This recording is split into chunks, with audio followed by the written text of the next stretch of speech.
निगल लिया तारा। C16 jail. खंड 1 अध्याय 16 जेल। कमरा खाली, अंधेरा और ठंडा था। ठंडी हवा लगातार अंदर आती रही, आप कांपने के अलावा कुछ नहीं कर सकते। ये पूछताछ कक्ष है। फिर भी लुओ फैंग के चेहरे पर जिज्ञासा की झलक थी जब उसने कमरे के चारों ओर देखा। उन्होंने मुझे इस अंधेरे कमरे में फेंक दिया और एसी को इतनी ऊंची सेटिंग पर सेट कर दिया। क्या वे कुछ मनोवैज्ञानिक युद्ध करने की कोशिश कर रहे हैं? पूछताछ शुरू होने से पहले ही लुओ फैंग पहले ही जीत चुका है। लुओ फैंग, जो पहले ही संभावित लड़ाकू परीक्षा उत्तीर्ण कर चुका है, पुलिस की किसी भी चाल से नहीं डरता। सुरक्षा कक्ष के बाहर कुछ पुलिसकर्मियों ने अपने सुरक्षा कैमरों के माध्यम से कमरे के अंदर देखा। युवा महिला अधिकारियों में से एक ने आश्चर्यचकित होकर कहा, सर, इस युवा को कुछ भी महसूस कैसे नहीं होता? आमतौर पर जब कोई पूछताछ कक्ष में प्रवेश करता है और आधे घंटे तक वहां रहता है, तो वे अपनी चिंताओं के कारण घबराने लगते हैं। उसे कम मत समझो। उसकी प्रोफाइल बताती है कि वह डोजो का एक विशिष्ट सदस्य है और उसने 4 संभ्रांत सदस्यों को घायल भी कर दिया। गंजा अधेड़ उम्र का अधिकारी हंसा। एक ने 4 को नुकसान पहुंचाया। यदि वह इतना ताकतवर है, तो क्या यह संभव है कि वह एक संभावित लड़ाकू हो? यदि वह है, तो यह एक समस्या होगी, एक युवा पुरुष अधिकारी ने कहा। वह एक संभावित लड़ाकू नहीं है, उसकी प्रोफाइल ये स्पष्ट रूप से कहती है। गंजे अधेड़ उम्र के अधिकारी ने कहा, चलो, जियो यांग, उससे थोड़ी पूछताछ करने के लिए मेरे साथ आओ। हाँ, सर। अल्पविराम। पूछताछ कक्ष के अंदर लुओ फैंग आधे घंटे से अधिक समय से इंतजार कर रहा है। तुम यहाँ हो? 2 पुलिसकर्मियों को अंदर आते देख लुओ फैंग मुस्कुराया। गंजा अधेड़ उम्र का अधिकारी चौंका। ये युवक अप्रत्याशित रूप से शांत था। वह दूसरे युवा अधिकारी के साथ आया और पूछताछ डेस्क के सामने बैठ गया। फिर उन्होंने मुस्कुराते हुए कहा, माफ करें, हम अभी कुछ अन्य लोगों से पूछताछ कर रहे थे जिसके कारण देरी हुई, इसीलिए हमें आने में इतना समय लग गया। कोई बात नहीं, लुओ फैंग ने फिर पूछा, रिमॉडलिंग कंपनी के 3 कर्मचारियों के बारे में क्या, वे कहाँ गए थे? हमने उन्हें घर लौटने दिया। गंजा अधेड़ उम्र का अधिकारी मिलनसार लग रहा था। लुओ फैंग ने सिर हिलाया। इस मामले में लुओ होंगुओ और उनका समूह पीड़ित थे, इसलिए उन्हें छोड़ दिया गया। रिमॉडलिंग कंपनी के 3 कर्मचारी और झांग हाओ बाए और उनके 3 अंगरक्षकों ने हमें बताया कि क्या हुआ था। सच्चाई आपके खिलाफ है। क्या आपके पास कोई शब्द हैं? गंजे अधेड़ उम्र के अधिकारी ने लुओ फैंग को घूर कर देखा। आमतौर पर जब कोई सुनता है कि सच्चाई उसके साथ नहीं है, तो वह खुद को समझाने की कोशिश करता है। लुओ फैंग मुस्कुराए, कुछ खास नहीं। झांग हाओ बाए और उनके 3 अंगरक्षक, वे चारों कीड़े हैं। उन्होंने मेरे पिता को मारने की हिम्मत की, इसलिए मैंने उन्हें सबक सिखाया। हम। गंजा अधेड़ उम्र का अधिकारी और युवा पुरुष अधिकारी स्तब्ध रह गए। पेंग। युवा अधेड़ उम्र के अधिकारी ने मेज पटक दी और डांटा, लुओ फैंग, सचेत हो जाओ। ये पुलिस स्टेशन है, इतना अहंकारी होना बंद करो। अभिमानी, मैं तुम्हें बता रहा था कि क्या हुआ। लुओ फैंग मुस्कुराया, ठीक है, मुझे बस इतना ही कहना है। गंजे अधेड़ उम्र के अधिकारी ने भौहें चढ़ाई। लुओ फैंग, आपका अहंकार आपके मामले में मदद नहीं करेगा। आपने जानबूझकर उन्हें इस हद तक घायल कर दिया, इसलिए कुछ साल जेल में रहना कोई आश्चर्य की बात नहीं होगी। बेहतर होगा कि आप विस्तार से उन घटनाओं को समझाएं जो घटित हुई। मेरे पास कहने के लिए ज्यादा कुछ नहीं है, लुओ फैंग ने अपना सिर हिलाते हुए कहा। गंजा अधेड़ उम्र का अधिकारी भौंचक्का रह गया। उसने लुओ फैंग को ध्यान से देखा, जो चुप रहा। अंत में गंजे अधेड़ उम्र के अधिकारी ने अपना हाथ लहराया और कहा, फिर ठीक है, इस पर अफसोस मत करो, उससे बदला लो। खड़े होते ही लुओ फैंग मुस्कुराया। 2 पुरुष अधिकारी पूछताछ कक्ष में पहुंचे और उसे जबरदस्ती बाहर ले गए। गुना गुना गुना गुना गुना गुना। सेडेन क्षेत्र की जेल पुलिस स्टेशन के ठीक बगल में है।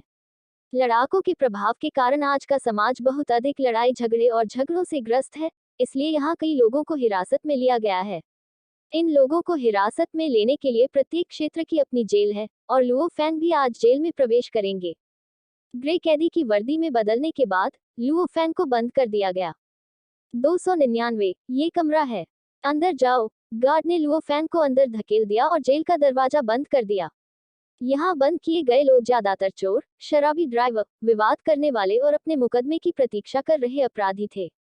लुओ फैंग के यहाँ लड़ाई झगड़े का मामला आम था। सीधे शब्दों में कहें तो यह महज कुछ लोगों के बीच हुई छोटी सी लड़ाई थी। हालांकि अगर यह मामला वास्तव में अदालत में लाया जाता है, तो वास्तव में लुओ फैंग को कुछ साल की कैद मिलने की संभावना है। निस्संदेह इसका कारण यह है कि लुओ फैंग कोई संभावित योद्धा नहीं है। जेल की कोठरी में, अरे, एक नया टैटू वाला एक गंजा जानवर बिस्तर पर लेटा हुआ था। उसके बगल में एक बूढ़ा व्यक्ति था जो आज्ञाकारी रूप से उसकी मालिश कर रहा था। गंजे जानवर ने लुओ फैंग की ओर घूर कर देखा कि दो तुम सब त्वचा और हड्डियां हो। बुरा नहीं है, आओ और मेरी पिंडली पर लात मारो। लुओ फैंग ने गंजे जानवर को अजीब नजरों से देखा। उन्होंने सेल में बदमाशी की अफवाहें सुनी हैं, लेकिन वे केवल अफवाहें थीं। ये पहली बार है जब उन्होंने ऐसी घटना देखी है। अरे, क्या तुम बहरे हो? गंजा जानवर घूरकर खड़ा हो गया। दिलचस्प, दिलचस्प, लुओ फैंग बहुत उत्सुक था। लड़ाई मोल ले रहे हो?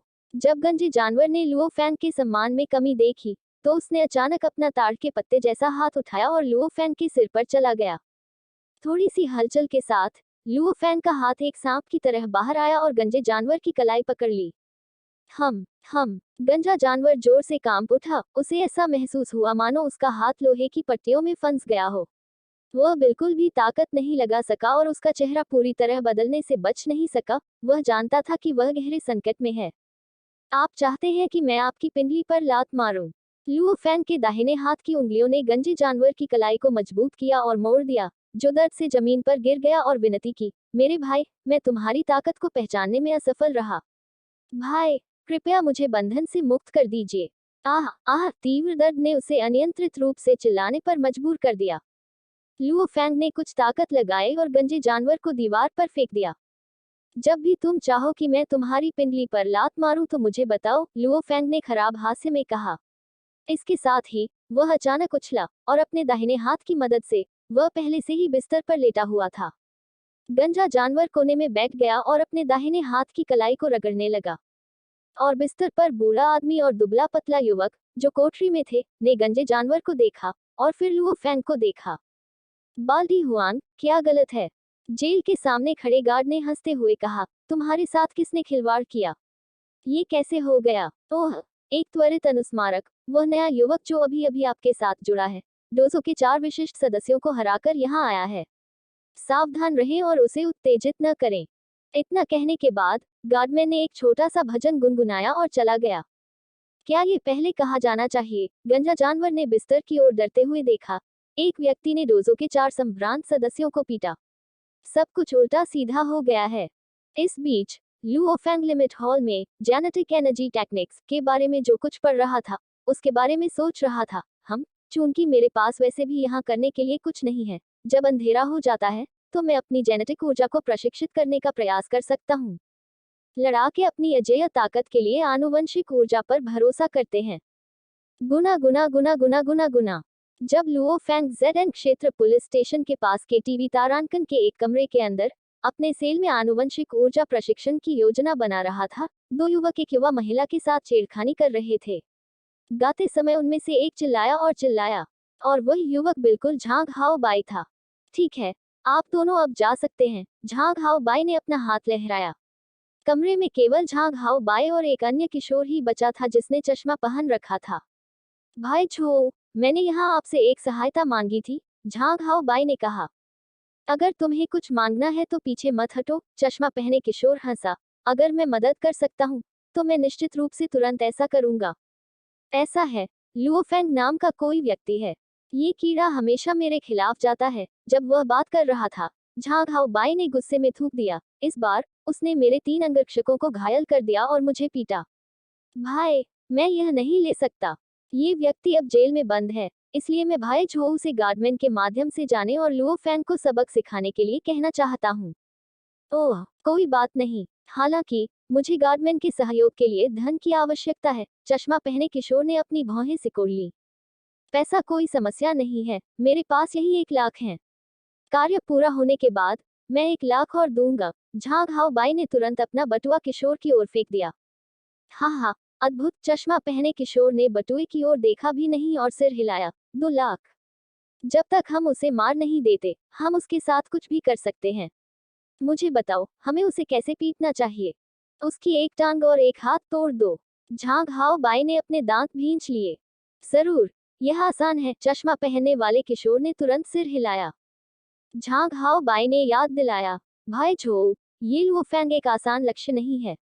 उसने मुझे और मेरे 3 अंगरक्षकों को पीटा। कोई चिंता नहीं, चश्मा पहनने वाला किशोर आत्मविश्वास से हंसा।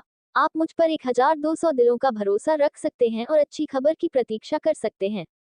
टीएल नोट, जो लोग नहीं जानते हैं, उनके लिए केटीवी एक ऐसी जगह है जहां आप एक निजी कमरा किराए पर ले सकते हैं और पहले से रिकॉर्ड किए गए वीडियो गाने कराओके के साथ गा सकते हैं। यदि आपको कोई त्रुटि, टूटी हुई कड़ियां, गैर मानक सामग्री आदि मिलती है, तो कृपया हमें बताएं। लेस देन रिपोर्ट अध्याय ग्रेटर देन, ताकि हम इसे जल्द से जल्द ठीक कर सकें। रिपोर्ट अध्याय संपर्क टॉस साइट मैप निगल लिया तारा। C17 देर रात जेल में। खंड 1 अध्याय 17 जेल में देर रात। गहरी रात। आज आसमान में चांद और तारे दिखाई नहीं दे रहे थे, इसलिए लुओ फैंग जिस सेल में रहता था वह पूरी तरह से अंधेरा था। केवल कोठरी के बाहर की सड़कों पर कुछ रोशनी थी। पूरी कोठरी में खर्राटे गूंजते रहे, जिससे पता चल रहा था कि वस्तुतः सभी लोग गहरी नींद में थे। अचानक बाएं बिस्तर पर लुओ फैंग, जो मूल रूप से आराम से लेटा हुआ था, बैठ गया। उसके पैर क्रॉस थे और उसके तलवे आगे की ओर थे। उसके हाथ उसके पैरों पर टिके हुए थे और उसकी पीठ बिल्कुल सीधी थी। मैंने लिमिट हॉल में जो लेख देखा, उसके अनुसार पृथ्वी पर आनुवंशिक ऊर्जा प्रशिक्षण का केवल एक ही प्रकार है, वो शिनजियान तियान प्रशिक्षण। एक बार जब कोई एक लड़ाकू के शारीरिक फिटनेस स्तर तक पहुंच जाता है, तो वे आमतौर पर तुरंत अपना आनुवंशिक ऊर्जा प्रशिक्षण शुरू करने में सक्षम होते हैं। लुओ फैंग ने गहरी सांस ली। लेख में कहा गया है कि पहली भावना सबसे कठिन है। ब्रह्मांडीय ऊर्जा को अवशोषित करने के लिए आपको पहले उन्हें महसूस करने में सक्षम होना होगा। लेख के अनुसार यह ऊर्जा पृथ्वी के चारों ओर फैली हुई है। ब्रह्मांड के तारों में भी यह ऊर्जा है। हालांकि अधिकांश लोग ऊर्जा की उपस्थिति का पता नहीं लगा पाते हैं। जब तक मैं महसूस कर सकता हूं, उन्हें आत्मसात करना आसान होगा। प्रतिभाशाली लोग प्रशिक्षण के पहले दिन ही ऊर्जा को महसूस कर सकते हैं। कम प्रतिभाशाली सेनानियों को केवल ऊर्जा महसूस करने में 1.5 साल तक का समय लग जाता है। लुओ फैंग ने अपनी श्वास को समायोजित किया और वू शिन जियान तियान तकनीक की स्थिति बनाए रखी। वू शिन का तात्पर्य 2 तलवों, 2 हथेलियों और सिर में मुख्य धमनी से है। टीएल नोट, वू शिन का अर्थ है 5 दिल। सांस लेना। लुओ फैंग की सांसें धीरे धीरे स्थिर हो गईं। जैसे ही उसने खुद को स्थिर किया, लुओ फैंग को महसूस हुआ कि उसका दिल शांत हो रहा है। मेरे शरीर को ढीला करना होगा। वू शिन जियान तियान एक प्राकृतिक प्रक्रिया है। मुझे अपने दिल को शांत करना है, अपने दिल को दर्पण के प्रतिबिंब में झील की तरह शांत करना है। लुओ फैंग का आत्मनियंत्रण अच्छा था, इसलिए वह धीरे धीरे खुद को शांत करने में सक्षम था, यहाँ तक कि उसका दिल भी शांत हो गया था। एकदम सन्नाटा था। उसकी सांसें बमुश्किल सुनी जा सकती थीं। 1 मिनट, 2 मिनट, 30 मिनट, 1 घंटा। लुओ फैंग ने अचानक अपनी आंखें खोली। ये तथाकथित ऊर्जा कहाँ है? मैं इसे कैसे समझ नहीं पाता? मेरे दिल और शरीर को अभी बहुत शांत होना चाहिए था। हो सकता है, जैसा कि लेख में कहा गया है, एक प्रतिभाशाली व्यक्ति पहले दिन सफल हो सकता है, लेकिन एक प्रतिभाशाली व्यक्ति को ऊर्जा महसूस करने में 1.5 साल लग जाएंगे। मैं फिर कोशिश करूंगा। लुओ फैंग ने अपनी आंखें बंद कर ली और लेख में वर्णित ऊर्जा को महसूस करने की कोशिश की। आराम से, शांत। ये 2 बिंदु थे जिन पर वू शिन जियान तियान तकनीक ने सबसे अधिक जोर दिया था। अभी भी ठीक नहीं है। आधे घंटे बाद लुओ फैंग ने अपनी आंखें खोली। लुओ फैंग ने देखा है कि आनुवंशिक ऊर्जा प्रशिक्षण का पहला चरण महसूस करना बहुत कठिन है। मैं आखिरी बार कोशिश करूंगा। अगर मैं सफल नहीं हुआ तो मैं कल रात तक इंतजार करूंगा। मुझे आशा है कि मैं सफल हो सकता हूँ। लुओ फैंग ने अपने दिल में आशा व्यक्त की, अपनी आंखें बंद कर ली और ऊर्जा को महसूस करने के लिए खुद को फिर से शांत करना शुरू कर दिया। धीरे धीरे समय बीतता गया। 10 मिनट, 30 मिनट, 50 मिनट, 1 घंटा 20 मिनट। यह अभी भी कैसे काम नहीं कर रहा है। लगभग ध्यान की अवस्था में लुओ फैंग के विचार भी धीमे होने लगे। धीरे से, लगभग ध्यान की इस अवस्था में लुओ फैंग के दिल की गहराई में थोड़ी आशा थी। वह ऊर्जा को महसूस करने की उम्मीद कर रहा था। हालांकि जैसे जैसे समय बीतता गया, लुओ फैंग सोता जा रहा था। एक सामान्य व्यक्ति जो कुछ भी नहीं सोचता है और देर रात में आधे घंटे के लिए अपनी आंखें बंद कर लेता है, सो जाता है, और लुओ फैंग पहले से ही 3 घंटे से ऐसा कर रहा है। सोने के करीब लुओ फैंग ऊर्जा को महसूस करने की कोशिश करना भूल गया। बहुत आरामदायक। लुओ फैंग, जो सो रहा था, ने महसूस किया कि उसके तलवों, हथेलियों और सिर की प्रमुख धमनी में एक हल्की सी ऊर्जा प्रवाहित हो रही है। धीमी स्थिर गति से यह उसके शरीर में प्रवेश कर गया। यह क्या है? लुओ फैंग अभी भी आधा सोया हुआ था। यह ऊर्जा है। लुओ फैंग अचानक जाग गया और उसने अपनी आंखें खोली। जो भावना उसे पहले थी वो तुरंत गायब हो गई। लुओ फैंग ने कभी नहीं सोचा था कि जब वह सोने वाला होगा तो वह ऊर्जा को महसूस कर पाएगा। मैंने इसे महसूस किया। मैंने इसे महसूस किया। ये वह ऊर्जा होनी चाहिए जिसकी मैं तलाश कर रहा था। लुओ फैंग अंदर से बेहद खुश था। लेख के अनुसार, एक बार जब आप संभावित लड़ाकू परीक्षण पास कर लेते हैं, तो कई लोग अपनी आनुवंशिक ऊर्जा प्रशिक्षण शुरू कर सकते हैं। भले ही आप इसे सचेत रूप से महसूस न करें, आपका शरीर धीरे धीरे इसे अनजाने में अवशोषित कर लेता है। लुओ फैंग को पता था कि अभी महसूस होने का मतलब है कि वह ऊर्जा को अवशोषित कर रहा था। हालांकि इस प्रकार की अवशोषण गति बहुत धीमी थी। यह उस तरह की भावना है। लुओ फैंग ने अपनी आंखें बंद कर ली और इसे फिर से महसूस करने की कोशिश की। उसने अपनी श्वास को स्थिर किया और अपने हृदय को शांत किया। उनकी चेतना उनके पैरों के तलवों, हाथों की हथेलियों और सिर की धमनियों पर केंद्रित थी। उसने उस ऊर्जा को महसूस करने की कोशिश की जिसे उसने अभी महसूस किया था। उसे ऐसा महसूस हुआ जैसे उसने ऊर्जा को महसूस किया हो, लेकिन साथ ही उसे ऐसा भी महसूस हुआ जैसे उसे नहीं हुआ। धीरे धीरे एहसास और भी स्पष्ट होता जा रहा था। यह इस प्रकार है। सांस जैसी एक बहुत छोटी चीज धीरे धीरे तैरती रही। जब ये लुओ फैंग के तलवों के पास पहुंचा, तो ये धीरे धीरे अंदर घुस गया। यह ऊर्जा है। लुओ फैंग ने वूशिन पर ध्यान केंद्रित किया और उन्होंने ऊर्जा को अवशोषित करने पर ध्यान केंद्रित किया। स्वाभाविक रूप से उसके तलवों, हथेलियों और सिर की धमनियों द्वारा ऊर्जा अवशोषित करने की गति बढ़ गई। ये तुरंत 100 गुना गति के करीब पहुंच गया। अगर हम कहें कि शुरुआत में पानी के पाइप में दरार से ऊर्जाएं पानी की कुछ बूंदों की तरह रिसी, फिर अब दरार बड़ी हो गई है और एक छोटी नदी की तरह ऊर्जा लगातार लुओ फैंग के शरीर में प्रवाहित हो रही है। इस एहसास ने उसे हड्डी तक कांपने पर मजबूर कर दिया। आकारहीन, रंगहीन ऊर्जा लुओ फैंग के शरीर में प्रवेश कर गई। भूखी और प्यासी कोशिकाओं ने 5 अलग अलग रास्तों से आने वाली ऊर्जा को पागलपन से निगल लिया। कोशिका के अंदर जैसे ही ऊर्जा कोशिकाओं में प्रवेश करती है, इसे माइटोकॉन्ड्रिया द्वारा तुरंत अवशोषित कर लिया जाता है और साथ ही एक अजीब ऊर्जा बाहर निकाल दी जाती है। इस ऊर्जा को कोशिका द्वारा अवशोषित कर लिया गया, जिससे पृथ्वी में विनाशकारी परिवर्तन होने लगे।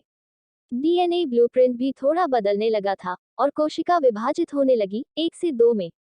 धीरे धीरे समय बीतता गया। लुओ फैंग का शरीर बदलता रहा, चाहे वह त्वचा की सतह हो, मांसपेशियां हो, हड्डियां हो और यहाँ तक कि हर एक कोशिका की परतें हो, शरीर का हर हिस्सा बदल गया है। ये परिवर्तन जीवन का विकास है, जीवन के जीनों का संवर्धन है। प्रशिक्षण गाइड के अनुसार, मनुष्य जन्म से ही ऊर्जा को अवशोषित करने में असमर्थ थे। इसलिए भूखमरी की स्थिति में, जब आप पहली बार ऊर्जा को अवशोषित करते हैं, तो आप सबसे अधिक मात्रा को अवशोषित करते हैं। ये सबसे तेज ताकत बढ़ाने का भी समय है। लुओ फैंग को अपने फिटनेस स्तर में बदलाव महसूस हुआ। पृथ्वी और संपूर्ण ब्रह्मांड में ऊर्जा की अनंत मात्रा मौजूद है। लुओ फैंग द्वारा अभी अभी अवशोषित की गई मात्रा नगण्य है। हालांकि लुओ फैंग के लिए यह उसकी ताकत में अब तक की सबसे बड़ी छलांग है। उनकी हड्डियों का घनत्व बढ़ गया, कोशिकाओं ने अपनी मात्रा कम कर दी और 2 भागों में विभाजित हो गई। मांसपेशी फाइबर खुद को बढ़ा रहे थे और लुओ फैंग के शरीर का वजन बढ़ता रहा। जिंदगी बहुत अजीब है। मस्तिष्क में ऐसी जगह जहां लुओ फैंग को कुछ समझ नहीं आ रहा था, ऊर्जाएं उसके मस्तिष्क की गहराई में प्रवाहित हो रही थी। जन्म से लेकर अब तक उनके मस्तिष्क की गहराइयों में लगे 3 झटकों के कारण 3 बार कोमा हुई और आज रात भारी मात्रा में ऊर्जाएं प्रवाहित हो रही थी। हालांकि ये परिवर्तन अन्य 3 बार से अलग था, यह अधिक हल्का था। प्रशिक्षण ले रहे लुओ फैंग ने इस पर बिल्कुल भी ध्यान नहीं दिया। गुना गुना गुना गुना गुना गुना, डिंग डोंग, भोर, सूरज अभी उगाया, लगभग 5 या 6 बजे। जेल की सभी घंटियां बज रही थीं। प्रत्येक कैदी जागने लगा। लुओ फैंग, जो कुछ देर तक क्रॉस लेग करके बैठे रहे, ने आखिरकार अपनी आंखें खोली और मुस्कुराए। वास्तव में ये सबसे अधिक ऊर्जा है जिसे मैं एक अवधि में अवशोषित कर पाऊंगा।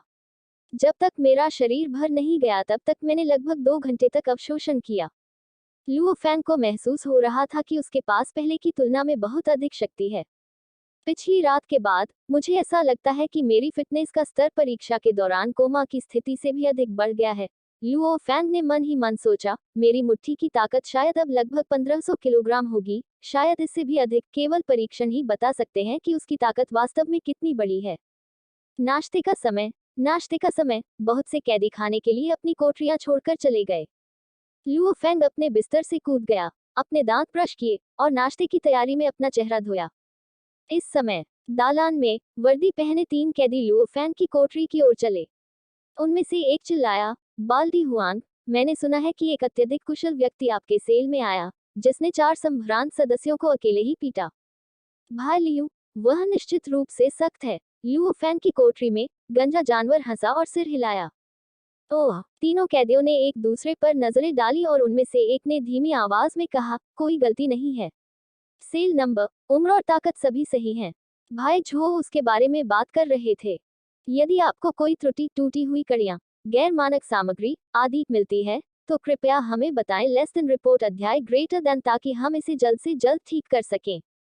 रिपोर्ट अध्याय संपर्क टॉस साइट मैप निगल लिया तारा C18 गैंग फाइट खंड 1 अध्याय 18 गिरोह की लड़ाई।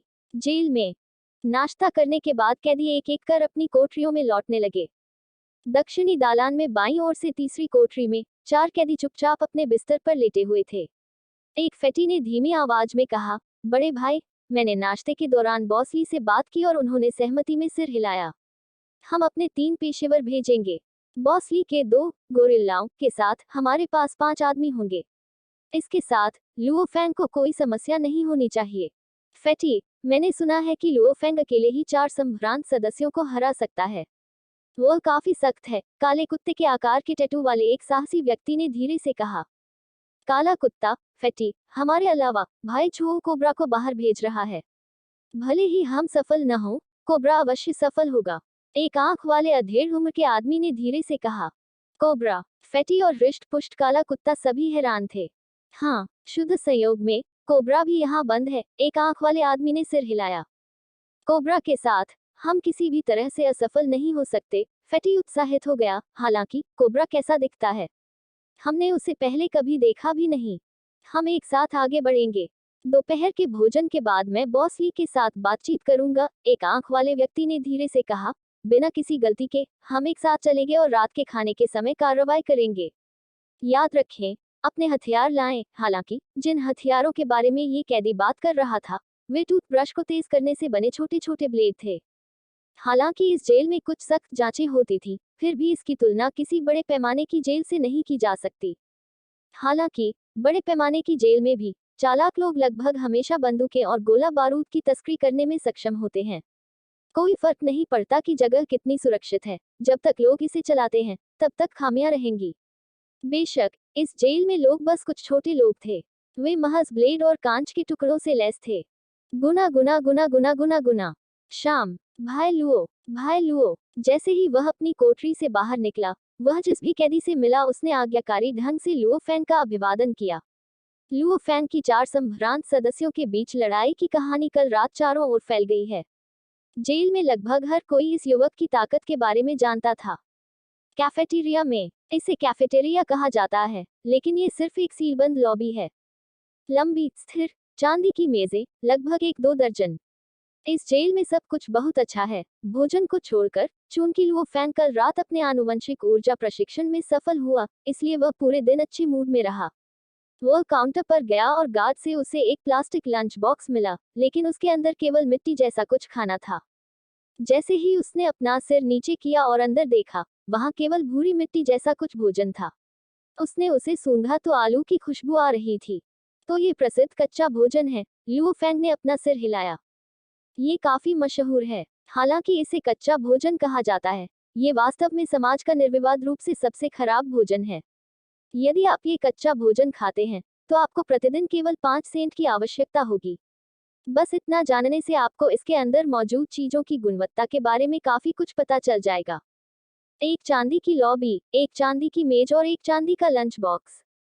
बड़ी संख्या में वर्दीधारी लोग एक एक करके आए और अपना लंच बॉक्स प्राप्त किया। लुओ फैंग मेज के किनारे बैठ गया और उसने कच्चा खाना खाना शुरू करते हुए अपना सिर नीचे कर लिया। इसी समय चश्मा पहने एक दुबला पतला किशोर गाली देने लगा, इससे तो अच्छा खाना तो सुअर और कुत्ते भी खाते हैं। जैसे ही उसने लुओ फैंग के बगल वाले लंच बॉक्स की सामग्री के 2 टुकड़े खाए। जल्दी करो, तुम हार गए, मुझे 2 सिगरेट दो। आप क्या कह रहे हैं? बड़ी सिल्वर लॉबी में 100 से अधिक कैदी आपस में बातें कर रहे थे। ये बहुत गंदा और अराजक था। 2 गार्ड रेलिंग के बाहर खड़े थे, दोनों के पास असॉल्ट राइफल थी। उन्होंने आलस्य से अंदर झांका और फिर हंसने लगे और एक दूसरे से बात करने लगे। शीर्ष पर लगे सुरक्षा कैमरे ने सिल्वर लॉबी की सभी घटनाओं को लगातार रिकॉर्ड किया। पेंग, एक आंख वाला जानवर लुओफैंग के दाईं ओर 3 मीटर की दूरी पर एक मेज पर बैठा था। उसने लुओफैंग की ओर देखा और हंसा। आप लुओफैंग हैं? लुओफैंग ने एक आंख वाले जानवर की आंखों में देखा। तुम हो? मैं लंबा हूँ, हंसते हुए एक आंख वाला जानवर मुस्कुराया। एक आंख वाला ड्रैगन, एक धीमी आवाज में कहा गया। एक छोटा मोटा आदमी एक आंख वाले जानवर के सामने बैठा था। इस समय 2 जानवर स्टील टावरों की तरह उसके बगल में बैठे थे। दोनों जानवरों ने एक आंख वाले जानवर की ओर उदासीनता से देखा।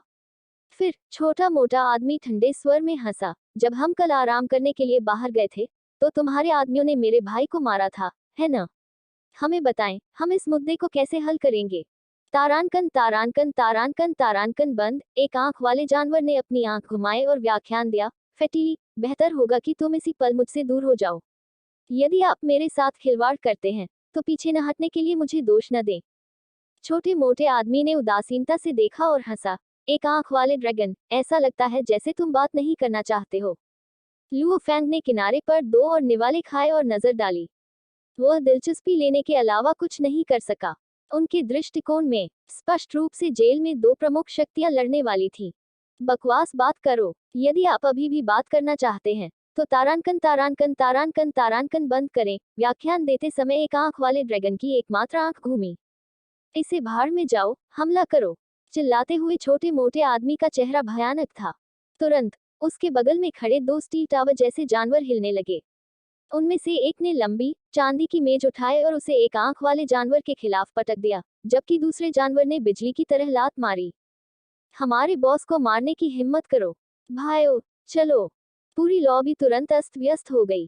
पेंग, कैदियों में से एक ने बेंच उठाए और उसे कोने में लगे सुरक्षा कैमरे पर बेरहमी से पटक दिया। जब भी जेल में बड़े पैमाने पर सामूहिक लड़ाई होती है, तो सबसे पहले आप कैमरा तोड़ देते हैं। ठोस सबूत के बिना पुलिस स्वाभाविक रूप से दोष देने के लिए बेतरतीब ढंग से कैदियों का चयन कर सकती है। सिल्वर लॉबी में एक आंख वाले अजगर ने अपना दाहिना हाथ बाहर निकाला और जानवर की लात को रोक दिया। हालांकि ये वास्तव में एक शक्तिशाली किक थी, इसलिए एक आंख वाला ड्रैगन कुछ कदम पीछे हट गया, लुओफैंग की तरफ। 2 स्टील टावर जैसे जानवरों ने तेजी से पीछा किया। एक आंख वाले अजगर के अधीन लोग भी इस दिशा की ओर दौड़ पड़े। अचानक लुओफैंग गिरोह की लड़ाई के केंद्र में था। विश्वास नहीं हो रहा कि मैं इसमें गड़बड़ हो गया, लुओफैंग केवल खड़ा हो सका। वह इसमें शामिल होने के लिए बहुत आलसी था। यही वह समय था जब एक आंख वाले ड्रैगन के आदेश के तहत फैटी लुओफैंग की ओर दौड़ा। उसने अचानक स्क्रू से तेज किया हुआ एक ब्लेड निकाला और उसे लुओफैंग की कमर पर तान दिया। इससे पहले एक आंख वाले ड्रैगन ने अपने हाथ में एक छोटा सा ब्लेड दिखाया और उसे लुओफैंग पर फेंकने के लिए तैयार हो रहा था। लुओफैंग को अचानक खतरे का एहसास हुआ। उसी समय उसे अपनी कमर में हल्का दर्द महसूस हुआ, जैसे कि उसके शरीर में कोई तेज चीज चुभ गई हो। हालांकि जैसे ही लुओफैंग ने अपनी मांसपेशियों में तनाव डाला, वह तेंदुए की तरह उछला और सामने की मेज के पार कूद गया। लेकिन इस समय वह 2 स्टील टॉवर जैसे जानवरों ने लुओफैंग की ओर युद्ध की कुल्हाड़ियों की तरह अपने पैर चलाए। तुम मौत मांग रहे हो, लुओफैंग, जो तुरंत समझ गया कि क्या हो रहा है, तेज आवाज में चिल्लाया और अपनी दोनों मुट्ठियां दोनों पैरों पर मारी। गोरिल्ला उपनाम वाले 2 स्टील जैसे टॉवर जानवर अपने दिलों में ठंडे स्वर में हंसे। पैरों की विस्फोटक ऊर्जा बाहों की तुलना में कहीं अधिक शक्तिशाली होती है। क्या वे लुओफैंग से भी डरेंगे? पेंग पेंग, धीमी आवाज, उसके बाद हड्डियों के टूटने की आवाज। 2 क्रूर स्टील टावर जैसे जानवर दर्द से चिल्लाने लगे। वे दोनों लुओफैंग की मुट्ठी से दूर उड़ गए और दूर एक मेज पर जा गिरे। बेंच और फर्श पर खून के धब्बे थे जो आपको चौंका सकते हैं। आहे, जमीन पर लौटते हुए दोनों जानवरों ने दर्द के कारण अपने पैर पकड़ रखे थे।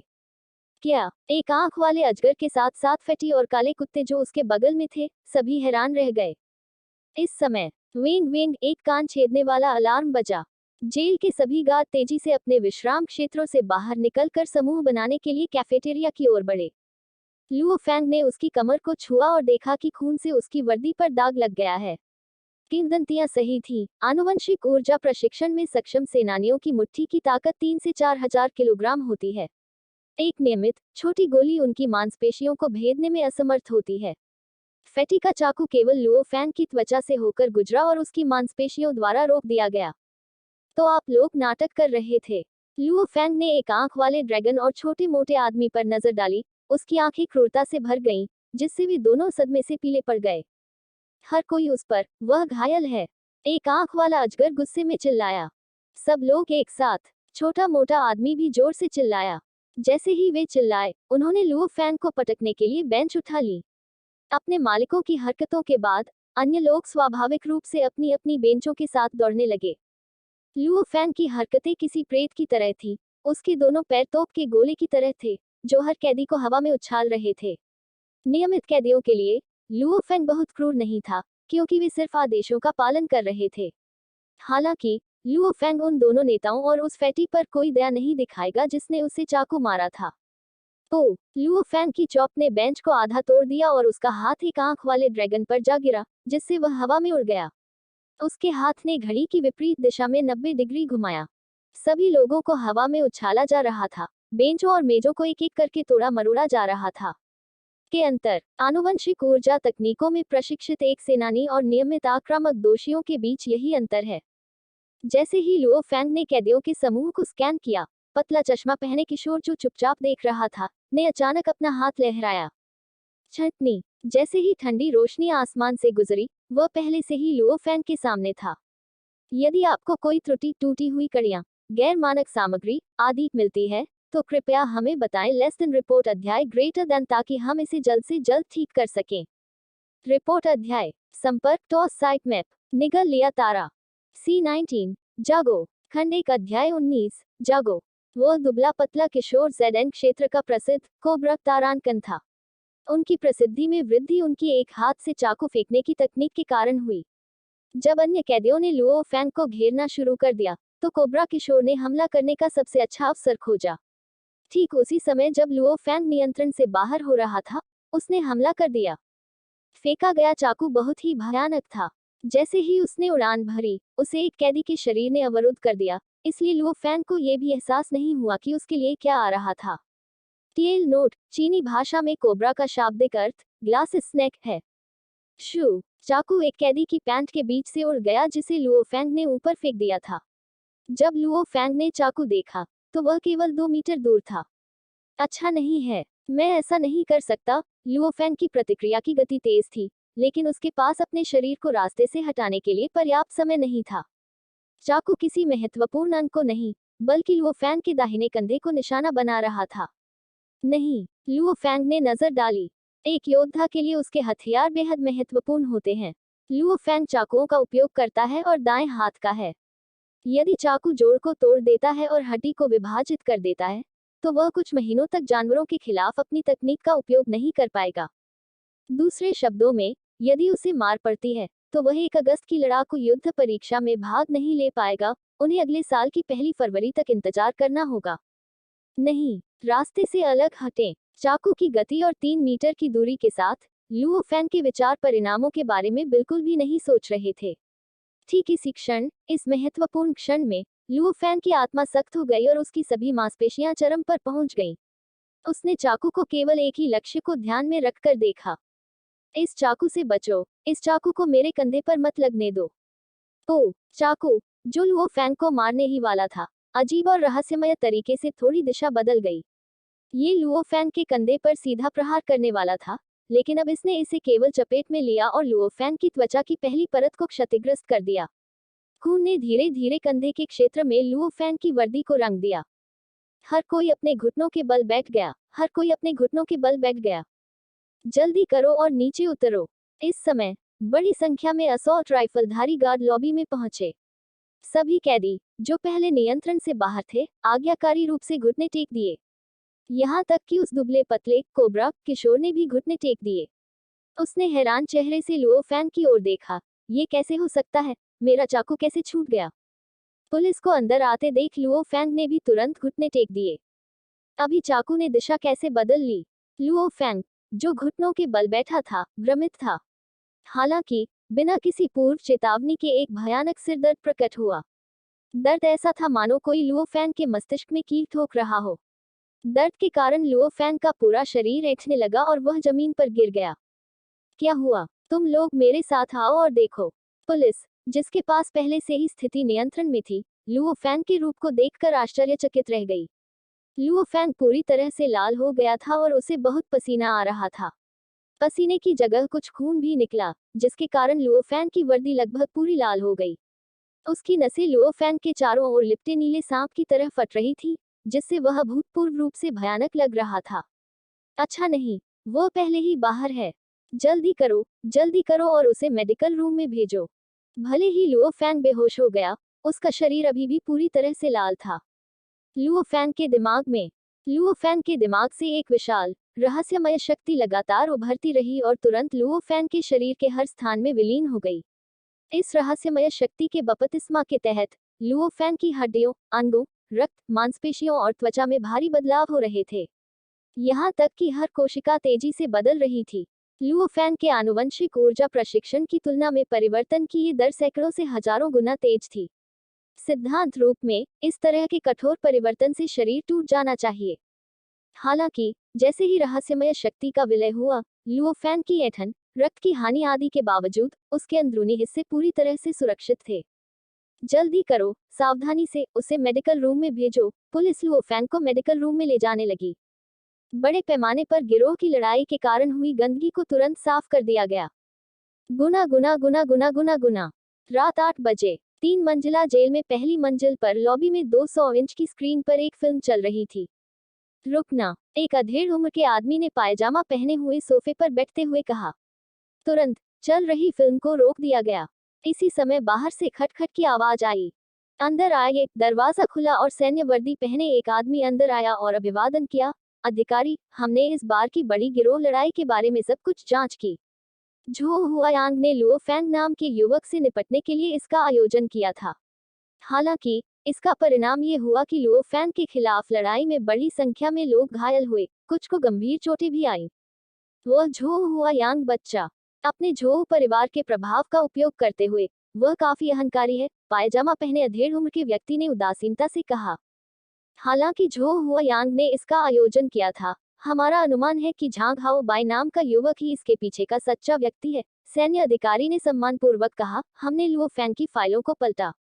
उसके बंद होने का कारण झांग हाओ बाई से संबंधित है, इसलिए झांग हाओ बाई द्वारा झो हुआयांग से मदद मांगने की संभावना काफी अधिक है।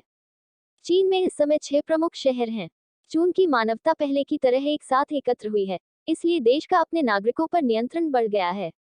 हालांकि अधिकारी, गिरोह की लड़ाई के युद्ध स्थल की हमारी जांच, धातु की बेंच और टेबल के निशान से पता चलता है कि लुओ फैंग का फिटनेस स्तर निस्संदेह एक लड़ाकू तक पहुंच गया है, सैन्य अधिकारी ने आत्मविश्वास और अनुनय के साथ कहा। जेल में सभी बेंच और टेबल धातु से बने थे। लुओ फैंग की मुट्ठियों ने मेजों को पूरी तरह विकृत कर दिया और उसकी एक चोट ने बेंचों को आधा काट दिया। ये कितना डरावना है, एक लड़ाकू का स्तर। वह अधेड़ उम्र का आदमी, जो अब तक उदासीन था, अचानक उठ खड़ा हुआ और अधिकारी की ओर घूरते हुए बोला, क्या आप निश्चित हैं? 100% निश्चित, सैन्य अधिकारी ने उत्तर दिया। मैंने इसकी पुष्टि करने के लिए अभी थंडर डोजो और डोजो ऑफ लिमिट्स को बुलाया है। लुओ फैंग ने भावी लड़ाकू परीक्षा दी और उत्तीर्ण हो गए। बात बस इतनी है कि उसकी प्रोफाइल अपडेट नहीं हुई है, लेकिन मुझे यकीन है कि यह इन कुछ दिनों में अपडेट हो जाएगी। एक संभावित सेनानी, यदि वह एक भावी सेनानी है तो वह जेल में किस लिए भाग कर आया है? अधेड़ उम्र के आदमी ने भौहें चढ़ाते हुए कहा। अगर चीजें सचमुच गर्म हो गईं, तो बहुत बड़ी समस्या हो जाएगी। सभी सेनानी, चाहे कोई भी हो, अपने अधिकारों को गंभीरता से लेते हैं। यदि किसी सेनानी को पुलिस व्यवस्था के कारण हानि उठानी पड़ी तो सभी सेनानी दुखी होंगे। तब तो बड़ी मुसीबत हो जाएगी। चून की पुलिस को लड़ाकों के खिलाफ किसी भी तरह की नजरबंदी करने का अधिकार नहीं है। ये लुओ फैंग व्यक्ति कहाँ है? अधेड़ उम्र के आदमी ने कहा। जब वह छोटा था तभी से उसे सिरदर्द की अजीब बीमारी है। यह उनकी हाई स्कूल परीक्षा के दौरान हुआ था और अब ये फिर से हुआ। हालांकि अब सब कुछ ठीक है। वह अभी भी चिकित्सा कक्ष में कोमा में है, सैन्य अधिकारी ने उत्तर दिया। मध्यम आयु वर्ग के व्यक्ति ने थोड़ा सोचा और आदेश दिया। तुरंत लुओ फैंग को सैन्य कर्मियों के स्वास्थ्य लाभ क्षेत्र में लाओ और उसे आराम करने दो। उसके जागने के बाद मुझे व्यक्तिगत माफी मांगने के लिए ले आओ। कल सुबह हम उस सीमा के डोजो से संपर्क करेंगे जहां वह रहता है और सब कुछ समझाएंगे। हमें स्थिति को नियंत्रण में रखना चाहिए। उसके बाद हम उसे घर भेज देंगे। हाँ ऑफिसर, सैन्य अधिकारी अपने आदेश का पालन करने गया और चला गया। गुना गुना गुना गुना गुना गुना। देर रात लुओ फैंग की आंखों में कुछ हल्की हलचल हुई और फिर वह खुल गई जब वह उदास कमरे में अकेला बैठा था। ये कहाँ है? लुओ फैंग अचानक आए और आसपास का निरीक्षण किया। खिड़की के बाहर बाड़ पर लगे धब्बे साफ थे और पड़ोसी के टेलीविजन की आवाज बहुत तेज थी। लुओ फैंग बाहर साइड वॉक पर भी बातचीत सुन सकता था। नहीं, ऐसा नहीं है कि वे तेज हैं, बात यह है कि मेरी सुनने की क्षमता में बहुत सुधार हुआ है। लुओ फैंग बिस्तर से उतरकर खड़ा हो गया। जैसे जैसे वह कमरे में घूमता गया, उसकी दृष्टि, श्रवण और यहाँ तक कि गंध की भावना में भी आश्चर्यजनक रूप से सुधार हुआ। लुओ फैंग की नजर उसके बगल में एक स्टूल पर पड़ी। दिल की धड़कन के साथ उसने महसूस किया कि एक निराकार ऊर्जा ने तुरंत मल पर नियंत्रण कर लिया है। इस निराकार ऊर्जा को महसूस नहीं किया जा सका, लेकिन लुओ फैंग स्वयं इसे स्पष्ट रूप से महसूस कर सकते थे। ये निराकार ऊर्जा उनके दिमाग से आई थी। ये कौन सी शक्ति है? मुझे इस प्रकार की शक्ति कैसे मिली? लुओ फैंग को अपने दिल की धड़कन तेज महसूस हुई क्योंकि उसे लगा कि अलौकिक शक्ति एक निराकार हाथ की तरह काम कर रही है। रात के इस समय मल वास्तव में तैरने लगा। लुओ फैंग के एक विचार से उसके बगल का पूरा बिस्तर तैरने लगा। उसने अपना सिर टेलीविजन की ओर घुमाया और वह भी तैरने लगा। कुछ ही देर बाद उसके बगल में 3 कुर्सियां, एक चाय बनाने की मशीन और अलमारी थी।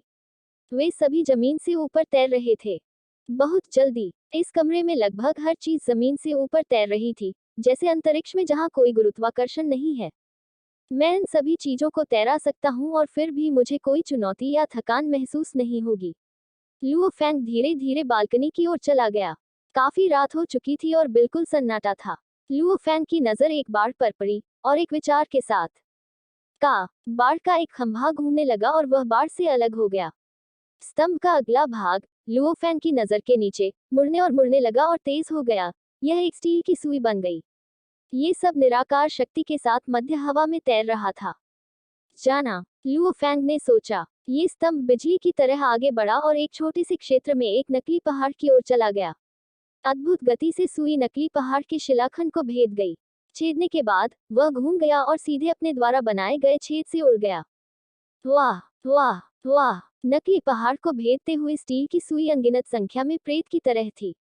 जैसे कि भारी मात्रा में कवच भेदी गोलियों के माध्यम से छेद किया गया हो। पहाड़ तुरंत एक छलनी बन गया। पेंग! अचानक विस्फोट की आवाज आई। नकली पहाड़ जो 2 से 3 मीटर ऊंचा था, फट गया और अनगिनत छोटी छोटी टूटी हुई चट्टानें बन गया। लुओ फैंग जिस सुई को नियंत्रित कर रहा था वह भी फट गई और पाउडर बन गई। वहां कौन है? वो पूरे स्वास्थ्य लाभ क्षेत्र के सायरन बज रहे थे। बड़ी मात्रा में लाइटें जलाई गईं और कुछ असॉल्ट राइफलधारी गार्ड वहां पहुंचे। लुओ फैंग तुरंत अपने कमरे में बिस्तर पर वापस भागा, फिर भी हैरान और भयभीत था। वह चट्टान जो आसानी से 2 मीटर मोटी थी, उसे एक पल में छेद दिया गया था। मेरी सुई की शक्ति कवच के माध्यम से शूटिंग करने वाली भारी पिमेई स्नाइपर राइफल की तरह थी। सुई पर्याप्त मजबूत नहीं थी, इसलिए नकली पहाड़ को छेदते समय ये पाउडर में बदल गई। मैंने एक ही पल में इसे सैकड़ों बार छेदा। क्या ये 100 कवच भेदी गोलियां चलाने जैसा नहीं होगा? लुओ फैंग ने गहरी सांस ली। बस, क्या हो रहा है? इस नियमित सैन्य पुनर्प्राप्ति क्षेत्र में वह रहस्यमय, डरावनी शक्ति जागृत हो गई है। यदि आपको कोई त्रुटि, टूटी हुई कड़ियां, गैर मानक सामग्री आदि मिलती है, तो कृपया हमें बताएं। लेस देन रिपोर्ट अध्याय ग्रेटर देन, ताकि हम इसे जल्द से जल्द ठीक कर सकें। रिपोर्ट अध्याय संपर्क टॉस साइट मैप निगल लिया तारा C20 डार्क गोल्डन बॉल खंड 1 अध्याय 20 डार्क गोल्डन बॉल। उदास कमरे में कोई रोशनी नहीं जलाई गई थी। एकदम अंधेरे में लुओ फैंग सोफे पर बैठ गया। वह शांत नहीं हो पा रहा था। ये शक्ति बहुत शक्तिशाली है। एक नियमित पिस्तौल ही उस विशाल चट्टान में सेंध लगा सकती थी। मैंने अपनी सुई से नकली पहाड़ को आसानी से नष्ट कर दिया। इसकी शक्ति आसानी से दसियों से सैकड़ों गुना अधिक मजबूत है। मनुष्य और जानवर के बीच 2 दर्जन वर्षों तक चले युद्ध में मनुष्य जीत हासिल नहीं कर सका क्योंकि जानवर बहुत ताकतवर हैं। उनके झुंड में कमजोर और मजबूत राक्षस हैं। यहाँ तक कि सबसे कमजोर राक्षस भी पिस्तौल के वार से घबरा सकते हैं। यहाँ तक कि सबसे कमजोर लड़ाकू भी अपनी मांसपेशियों से गोली को रोक सकता है। मजबूत राक्षसों के लिए सैन्य ग्रेड के हथियार भी उन्हें नुकसान नहीं पहुंचा सकते। केवल भारी श्रेणी की स्नाइपर राइफलें, बड़ी बैरल वाली भारी मशीन गनें, उच्च दर की आग वाली मशीन गनें, तोपें आदि ही उन्हें नुकसान पहुंचा सकती हैं। निस्संदेह ब्लैक क्राउन ईगल जैसे शीर्ष राक्षस 20 मिलीमीटर अग्निदेव तोप की मार झेलने के बाद एक पंख भी नहीं खोएंगे। वह सचमुच भयावह है। मैं विश्वास नहीं कर सकता कि मेरे पास टेलीकिनेसिस है। ये क्या ऐसा हो सकता है? लुओ फैंग का दिल तेजी से धड़कने लगा। क्या यह एक आध्यात्मिक पाठक की आध्यात्मिक शक्ति हो सकती है? लुओ फैंग को स्पिरिट रीडर्स के बारे में बहुत कम पता था। हालांकि उन्हें कुछ बुनियादी जानकारी पता थी। स्पिरिट रीडर आमतौर पर शक्तिशाली योद्धा होते थे जो अपनी आनुवंशिक ऊर्जा को भी प्रशिक्षित करते थे। हालांकि स्पिरिट रीडर्स न केवल बुनियादी आनुवंशिक ऊर्जा को प्रशिक्षित करते हैं, बल्कि उनकी दूसरी शक्ति टेलीकिनेसिस को भी प्रशिक्षित करते हैं। इस टेलीकिनेसिस को अधिकांश लोग आध्यात्मिक बल कहते हैं। हालांकि मुझे बाद में जांच करनी होगी कि क्या ये वास्तव में आध्यात्मिक शक्ति है, लुओ फेंग ने सोचा। लुओ फेंग ने जन्म के बाद से केवल एक ही स्पिरिट रीडर देखा है, और वह रहस्यमयी काले वस्त्रधारी व्यक्ति मुख्य प्रशिक्षक वुटोंग है, जिसे यांगझोउ शहर के लिमिट हॉल में कैप्टन कहा जाता है। सुई की शक्ति शक्तिशाली थी, लेकिन काले मुकुट वाले बाज के खिलाफ इसका कोई फायदा नहीं होगा। केवल उच्च तीव्रता वाली लेजर तोप या परमाणु हथियार ही उनके लिए खतरा पैदा कर सकते हैं। लुओ फेंग स्पष्ट थे कि भले ही उनकी वर्तमान शक्ति अद्भुत थी, पृथ्वी पर दसियों से सैकड़ों और हजारों और भी अधिक शक्तिशाली अस्तित्व हैं। इंटरनेट के अनुसार काले मुकुट वाले बाज को मारने वाला सबसे शक्तिशाली योद्धा, उसकी गति ध्वनि की गति से भी अधिक है। वह सिर्फ एक चाकू से काले मुकुट वाले बाज को आधा काट सकता है। 1,06 मंजिला अपार्टमेंट को नष्ट कर सकती है। ये सभी सेनानियों में सबसे मजबूत व्यक्ति है। सबसे मजबूत लड़ाकू हुंग, दूसरे सबसे मजबूत थंडर गॉड को 5 प्रमुख देशों द्वारा समान माना जाता है। लुओ फेंग ने गहरी सांस ली। किसी देश में एक व्यक्ति के साथ समान व्यवहार करने के लिए ये स्पष्ट है कि उनकी शक्तियां अत्यधिक ऊंची हैं। मेरी सुई शायद उनके शरीर को छू भी नहीं सकती, लुओ फेंग ने खुद को याद दिलाया। भले ही वह शक्तिशाली था, फिर भी कई अन्य शक्तिशाली लोग हैं। हालांकि उसने खुद को ये याद दिलाया। लुओ फेंग को समझने के लिए वे लड़ाई के बहुत आगे हैं। लुओ फेंग की वर्तमान शक्ति उसके परिवार के लिए एक अच्छा जीवन जीने के लिए पर्याप्त है। कड़ी मेहनत। मैं अभी भी युवा हूँ, इसलिए मैं भविष्य में सबसे मजबूत सेनानियों के घेरे में खड़ा हो सकता हूँ, लुओ फेंग ने उत्साह के साथ सोचा। अल्पविराम इस उदास कमरे में लुओ फेंग जाग गया है, इसलिए वह सोने के लिए बहुत उत्साहित था। जो भी हो, मैं अब सोने के लिए बहुत उतावला हो गया हूँ। मुझे लगता है कि मैं कुछ आनुवंशिक ऊर्जा प्रशिक्षण करूंगा। लुओ फेंग वु शिनजियान तियान स्थिति में आ गए और प्रशिक्षण शुरू करने के लिए अपनी आंखें बंद कर ली। उसके शरीर में पहले से ही कुछ आनुवंशिक ऊर्जा है और उसका पिछला अनुभव भी है, इसलिए ऊर्जा को महसूस करना बहुत आसान था। आनुवंशिक ऊर्जा उसके तलवों, हथेलियों और सिर की धमनियों से प्रवाहित होती थी। ऐसा लगता है जैसे अवशोषण की दर आज तेज है। ऊर्जा ने लुओ फेंग के शरीर में 5 मार्गों का अनुसरण किया। प्रत्येक स्थान की प्रत्येक कोशिका ने इस रहस्यमय ऊर्जा को निगल लिया। माइटोकॉन्ड्रियल रूपांतरण के साथ ऊर्जा आनुवंशिक ऊर्जा में बदल गई। मेरा सिर। लुओ फेंग को महसूस हुआ कि बड़ी मात्रा में ऊर्जा उसके मस्तिष्क में प्रवाहित हुई और वहां एकत्रित हो गई। हॉन्ग, आत्मा के कांपने जैसा कुछ होने के बाद लुओ फेंग को आश्चर्यजनक रूप से पता चला कि उसकी चेतना एक बहुत ही रहस्यमय जगह पर चली गई है। इस रहस्यमय जगह की कोई सीमा या दीवार नहीं थी, ये सिर्फ कोहरे का एक अनंत विस्तार था। इस कोहरे में एक काली, सुनहरी गेंद थी।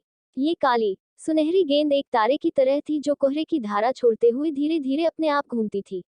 इस रहस्यमय जगह का कोहरा बढ़ता ही गया। यह कोहरा क्या आध्यात्मिक शक्ति है? लुओ फेंग को कोहरे में ऊर्जा आसानी से महसूस हुई। यह उनकी आध्यात्मिक शक्ति थी जिसका उपयोग उन्होंने चीजों को नियंत्रित करने के लिए किया।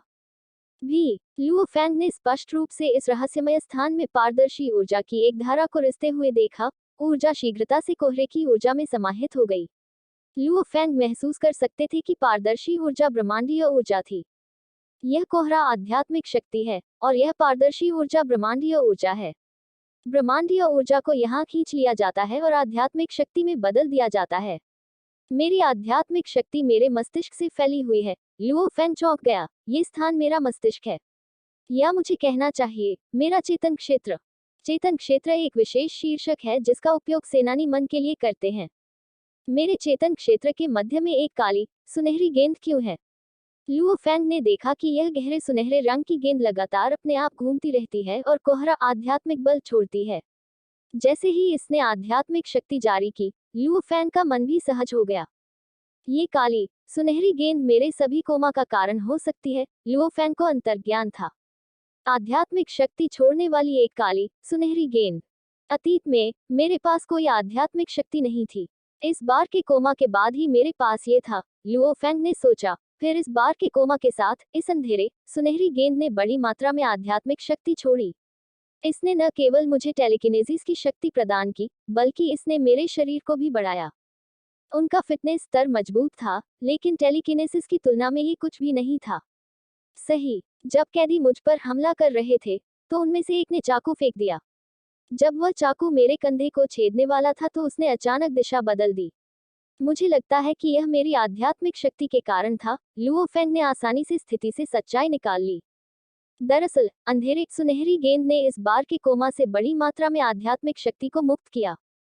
हालांकि जब लुओ फैंग ने पहली बार जेल में अपनी पहली रात आनुवंशिक ऊर्जा प्रशिक्षण करना शुरू किया, तो ब्रह्मांडीय ऊर्जा ने उसके चेतन क्षेत्र में बदलाव लाना शुरू कर दिया। फेंकने वाले चाकू के बिना भी काली सुनहरी गेंद पहले से ही बड़ी मात्रा में आध्यात्मिक शक्ति छोड़ रही थी। जैसे जैसे समय बीतता गया, ये विकसित होता गया और उसे टेलीकिनेसिस की शक्ति मिली। फेंके गए चाकू के हमले के कारण लुओ फैंग पहले ही जाग गया। 90% संभावना है कि यह काली सुनहरी गेंद काम कर रही थी और इसके परिणामस्वरूप मैं कोमा में चला गया। हालांकि अब जब काली सुनहरी गेंद लगातार आध्यात्मिक शक्ति छोड़ रही है, तो मुझे अब कोमा में नहीं जाना चाहिए। लुओ फैंग ने सोचा कि पानी को रोकने वाले बांध की तरह काली सुनहरी गेंद कोई आध्यात्मिक शक्ति नहीं छोड़ सकती। उसके कारण लुओ फैंग को हर दिन सिरदर्द होता था। अब चूंकि पानी की निकासी के लिए एक चैनल है, तो स्वाभाविक रूप से अब कोई समस्या नहीं है। गुना गुना गुना गुना गुना गुना। दूसरे दिन की सुबह जब लुओ फैंग कमरे से बाहर निकल रहा था और सीढ़ियों से नीचे जा रहा था, तो उसे एहसास हुआ कि लॉबी में कोई बैठा है। सुप्रभात श्री लुओ फैंग। सैन्य वर्दी में एक व्यक्ति खड़ा हुआ और मुस्कुराया। हेलो, लुओ फैंग ने संदेह से कहा, ये जगह कहाँ है? मैं यहाँ कैसे पहुंचा? साथ ही मुझे लगता है कि मैं आपसे पहले कभी नहीं मिला हूँ। सैन्य अधिकारी मुस्कुराया, मुझे अपना परिचय देने दो। मैं जेडएन क्षेत्र की जेल का टोंगेन हूँ। यह मेरे जेडएन क्षेत्र का सैन्य पुनर्प्राप्ति क्षेत्र है। श्री लुओ फैंग, मुझे विश्वास नहीं हो रहा है कि आपने पहले ही भावी लड़ाकू परीक्षा उत्तीर्ण कर ली है। बेशक, हमारी जेल को श्री लुओ फैंग को यहाँ रखने का कोई अधिकार नहीं है, इसलिए श्री लुओ फैंग को अब घर जाने का अधिकार है। अब घर जाओ। लुओ फैंग ने सिर हिलाया। लुओ फैंग को आश्चर्य नहीं हुआ, क्योंकि जब उसने कल इतने सारे कैदियों को पीटा और खासकर जब उसने धातु की मेजों पर इतने सारे निशान छोड़े, तो लोगों के लिए उसकी असली ताकत का एहसास करना आसान हो गया। मैं पूछना चाहता हूँ कि इस सब के पीछे कौन था? लुओ फैंग ने भौहें चढ़ा दी।